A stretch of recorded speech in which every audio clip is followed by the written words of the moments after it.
Bonjour tout le monde, troisième épisode des conférences de salon. Aujourd'hui je vais vous parler de Kierkegaard et plus particulièrement de la notion d'individu dans l'œuvre de Kierkegaard. Alors pourquoi ce sujet ? Eh bien tout simplement parce qu'il nécessite une connaissance approfondie de l'œuvre de Kierkegaard et qu'il doit être appréhendé sous plusieurs angles différents, très variés. Le simple fait de devoir opérer à une classification des écrits de Kierkegaard pose déjà problème, si on veut le faire suivant un genre précis, parce que l'auteur écrit aussi bien un journal autobiographique, des romans, des traités de théologie et de philosophie, et en plus, comme dans un souci de complexification, c'est un style d'écriture qui va dévoiler chaque fois un autre versant de la pensée. En résumé, on retrouve du philosophique dans le théologique et vice-versa. Kierkegaard ne voulait pas être perçu comme un philosophe et ne se considérait pas digne d'être un théologien, parce qu'il pensait lui-même ne pas avoir la foi, malgré son obsession pour le divin. Il se qualifiait alors de poète du religieux à la pensée existentielle. Autre point qu'il est bon de préciser, à aucun moment il n'est fait mention d'existentialisme, le terme n'apparaît pas, dans les écrits de Kierkegaard, mais toujours de pensée existentielle. Il est toutefois parfaitement légitime d'affirmer que Kierkegaard est un des pères fondateurs de l'existentialisme, et en particulier de l'existentialisme chrétien. L'influence de la période romantique et son opposition farouche à Hegel, dont il reconnaît toutefois le mérite, sont également caractéristiques de cette pensée existentielle.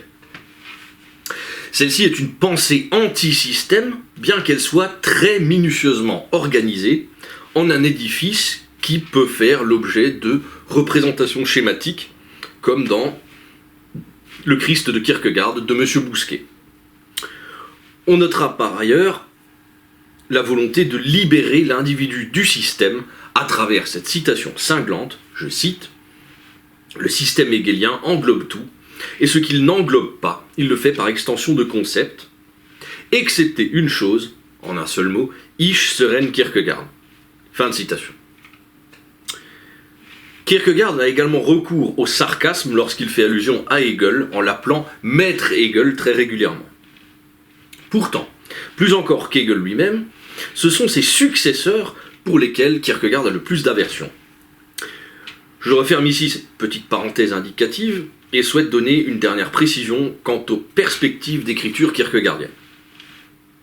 Jusqu'à il y a peu de temps, deux écoles s'affrontaient pour savoir s'il valait mieux ne prendre que les textes en eux-mêmes afin de les analyser sans influence contextuelle, ou au contraire s'il fallait ramener les écrits à la vie de Kierkegaard. La position la plus pertinente se situe à mon sens dans un entre-deux, où ce qui importe n'est pas un psychologisme qui viserait à décomposer l'œuvre et à lui faire perdre de son éclat, mais plutôt d'accepter que la vie de Kierkegaard est intimement liée à tout son travail d'écriture. Le biographique est dans son cas sans cesse entremêlé avec le philosophique, le théologique et même avec le romanesque. Les épisodes les plus traumatisants de sa vie sont essentiellement ceux du tremblement de terre et sa rupture avec Regine Olsen. Je vous laisse aller vérifier dans une chronologie ou dans une biographie de Kierkegaard ces éléments majeurs. L'histoire du tremblement de terre est une révélation que son père lui aurait faite alors qu'il était sous l'emprise de l'alcool. Son père a commis des fautes qu'il juge impardonnables. Il a tout d'abord maudit Dieu pendant une période de famine quand il était enfant, debout sur un tumulus de la lande danoise. Par la suite, sa première femme décédée sans lui donner d'enfant, il prit la bonne de force avant d'en faire sa seconde épouse. Et ces péchés ont eu pour conséquence, toujours selon le père de Kierkegaard, la contraction d'une malédiction familiale. Sur les 7 enfants Kierkegaard, seul l'aîné semblait pouvoir vivre au-delà de 33 ans, soit l'âge du Christ à sa mort, et encore uniquement parce que ce premier fils aurait rejoint le clergé. Les 5 enfants suivants, les 5 du milieu, meurent tous dans des circonstances violentes, accidentelles ou de maladie. Ne reste donc que le jeune Søren Kierkegaard, qui, à 22 ans, est terrifié d'apprendre qu'il ne lui reste que si peu de temps à vivre. L'avenir donnera tort au père, puisqu'il meurt avant son fils, qui d'ailleurs s'éteignit à l'âge de 42 ans. Mais dans sa piété et son admiration de la figure paternelle, Søren Kierkegaard pensa qu'il n'avait qu'un sursis, un répit gagné par son père qui donna sa vie à la place de son fils. Le deuxième épisode clé survient lorsqu'à 27 ans, l'auteur rompt ses fiançailles avec Regine Olsen, amour de sa vie, une jeune fille éperdument éprise de lui. Kierkegaard écrit tout simplement, je cite, « Si j'avais eu la foi, je n'aurais pas quitté Regine. » Fin de citation. Comme je le mentionnais, antérieurement, la vie de Kierkegaard est omniprésente, voire entièrement fondée sur les travaux d'écriture, qu'ils influencent de la même manière. Ainsi, le tremblement de terre et la figure paternelle sont à l'origine de la rédaction d'In Vino Veritas, qui est aussi un hommage et une parodie du banquet de Platon, tandis que le journal du séducteur et la reprise ont été inspirés par la rupture avec Regine Olsen. Toutes ces péripéties ont amené les commentateurs de Kierkegaard, ainsi que ses lecteurs, à se questionner sur son homosexualité, son état dépressif, ou plus simplement sa folie, mais là ne réside en rien mon propos. Je souhaite au contraire partir de tous ces éléments biographiques pour poser enfin la question, quelles sont les caractéristiques de l'individu de Kierkegaard? Ou pire encore, qui est l'individu de Kierkegaard? Je prendrai pour point de départ la critique de Lévinas, qui taxe Kierkegaard de philosophe à coups de marteau. Lévinas fait bien sûr erreur, tout cela procède d'une lecture trop hâtive, mais ce que Kierkegaard écrit est systématiquement d'une violence sans limite. Il y a dans son œuvre une véritable gradation entre les hommes ordinaires et les hommes qui sont engagés dans un processus de devenir individu. Ce devenir individu est une catégorie existentielle de la tradition protestante. Mais dans les mains de Kierkegaard, tradition qui remonte à Luther, mais dans les mains de Kierkegaard, elle devient une arme qui permet de distinguer les hommes ordinaires de ceux capables de devenir individus. Dans La maladie à la mort, aussi appelée le traité du désespoir, Kierkegaard écrit que la plupart des hommes sont spirituellement du néant. Les hommes ordinaires cherchent des solutions simples pour éviter la souffrance, alors que celui qui veut et qui a les moyens de devenir individu s'expose à une vie entière de souffrance avant de peut-être, presque utopiquement, parvenir à devenir lui-même, en passant bien sûr par la foi. Devenir soi ou soi-même implique pour Kierkegaard de plonger en soi-même, dans son intériorité, en sa propre transparence. Dans le traité du désespoir, le propos sur l'individu est d'emblée orienté vers un repli sur soi, vers l'intériorité singulière autour d'un amalgame. L'âme équivaut à l'esprit et l'esprit au moi. Âme égale esprit égale moi. Quant au moi, il est conçu comme étant un moi de rapport, mais pas de rapport de l'individu au monde.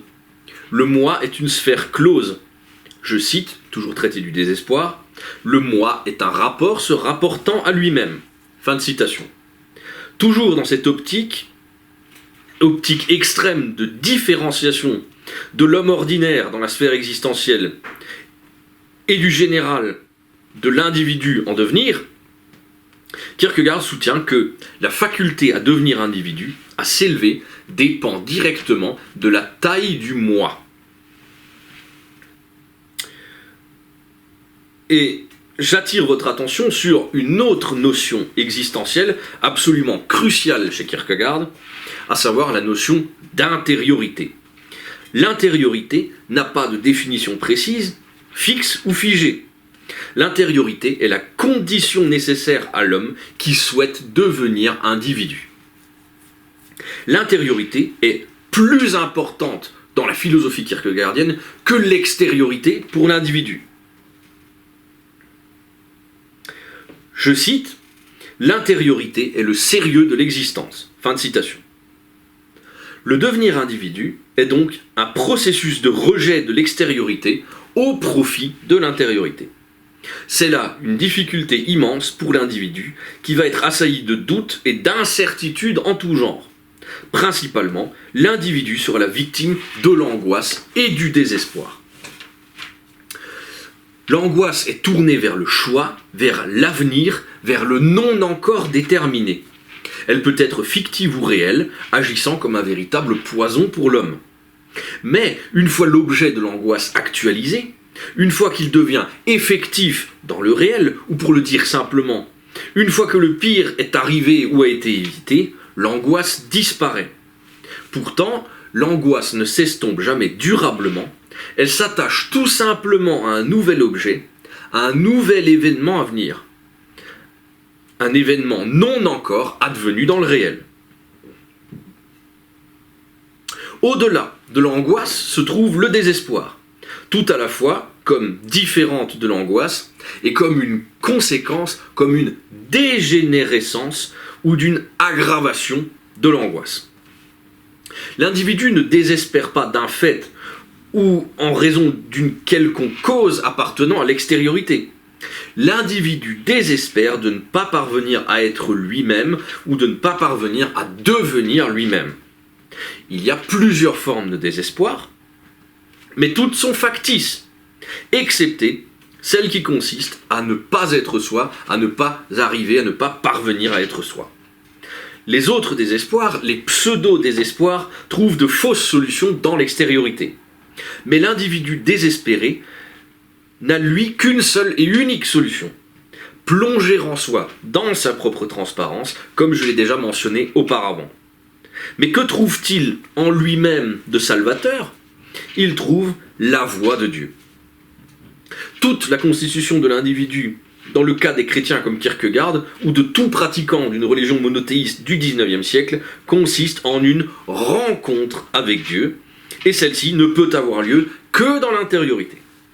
Je cite encore, « L'homme est synthèse de fini et d'infini, et le point où l'homme peut le plus aspirer à l'infini est justement l'intériorité. » La citation célèbre de Crainte et Tremblement est la suivante.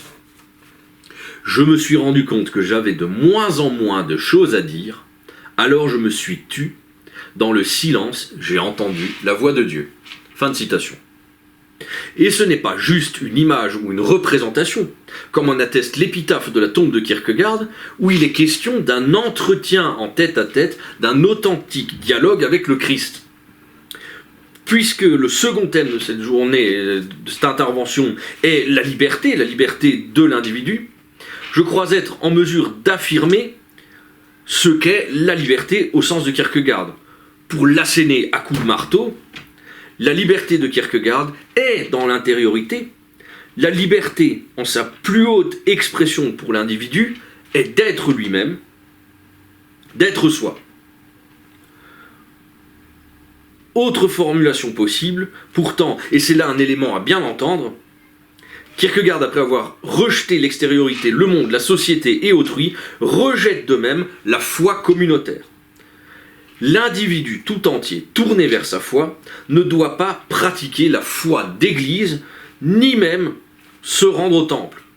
Dans son opposition radicale aux grands théologiens de l'époque, Kierkegaard recommande à quiconque veut ignorer la chrétienté au profit d'une redécouverte du christianisme, de ne pas même se rendre au culte pour que l'individu, je cite, « saute au moins ce crime de la conscience ». Fin de citation. Toujours dans la même démarche, la foi est strictement affaire d'individus.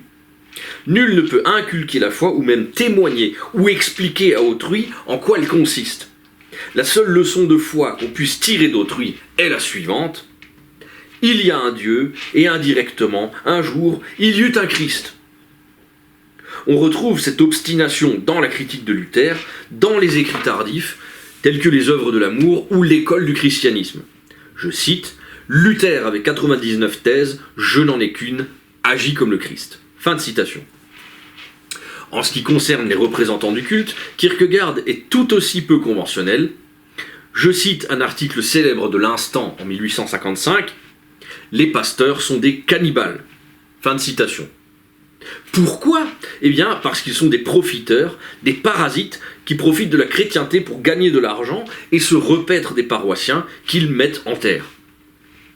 Nouvelle difficulté, l'individu ne peut s'appuyer sur aucune institution pour renforcer sa foi. Il ne dispose en tout et pour tout que des Écritures saintes et bien sûr de son intériorité. Pourtant, et à certains égards, heureusement, Kierkegaard donne des exemples, des modèles à suivre d'individus ayant pleinement réussi à trouver et à garder la foi. Dans la reprise, il est question de Job, qui connaît le bonheur, puis les plus grands maux, mais dont l'attitude face à l'adversité ne change jamais. Job rejette l'extériorité, même la parole de ses amis, et se met dans une position de défi légitime. Il continue de croire aveuglement et attend la justice divine, la réparation, la rétribution. Il demande littéralement des comptes à Dieu. Cette justice finit par lui être rendue, parce qu'il est du côté de la justice et de la légitimité, et même s'il ne récupère pas ce qu'il a perdu à l'identique, sa femme, ses enfants, sa demeure, Job se voit récompensé. Il en va de même pour Abraham si on consulte le récit de Crainte et Tremblement, récit tout simplement réinventé par l'auteur. Nouvelle observation, on ne peut prétendre à être un véritable homme de foi sans passer par l'expérience du scandale. C'est l'histoire d'Abraham qui, n'écoutant que sa foi et ne se justifiant en rien, en n'expliquant pas même son geste, part sacrifier son fils bien-aimé. C'est un geste qui peut sembler monstrueux, mais il est légitime. La suspension téléologique de l'éthique n'est valable que pour le chevalier de la foi, c'est-à-dire Abraham. Ce dernier effectue le saut de la foi qui ne se fonde que sur une certitude, Dieu est juste, Dieu est amour.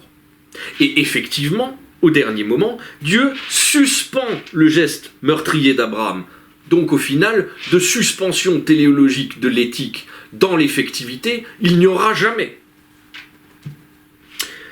Au dernier moment, Dieu suspend le geste d'Abraham, mais alors, comment faire pour l'individu, comment imiter Abraham sans n'être qu'un vulgaire criminel ?